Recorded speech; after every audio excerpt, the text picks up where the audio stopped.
This is MSJ Chem. In this video, I'll be looking at the test for unsaturation.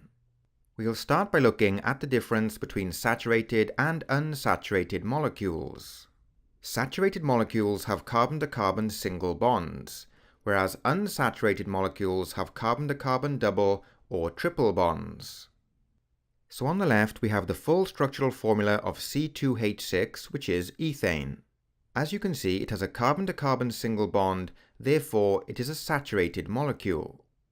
In the middle, we have the full structural formula of C2H4, which is ethene.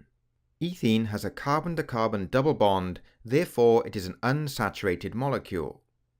And on the right, we have the full structural formula of ethyne, which is C2H2. Ethyne has a carbon-to-carbon triple bond, therefore it's an unsaturated molecule.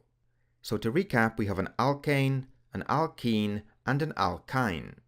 Alkanes have carbon-to-carbon single bonds and are saturated molecules. Alkenes and alkynes have carbon-to-carbon double and carbon-to-carbon triple bonds respectively and are therefore unsaturated molecules. Next, we look at the test for unsaturation. Bromine water can be used to distinguish between an alkane and an alkene. As we can see on the left, bromine water is a brown-colored solution. When added to an alkene, the bromine water is decolorized. The color change will be brown to colorless.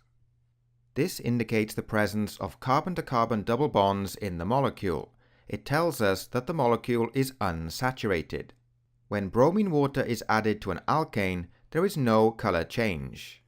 This indicates the presence of carbon-to-carbon single bonds and tells us the molecule is saturated.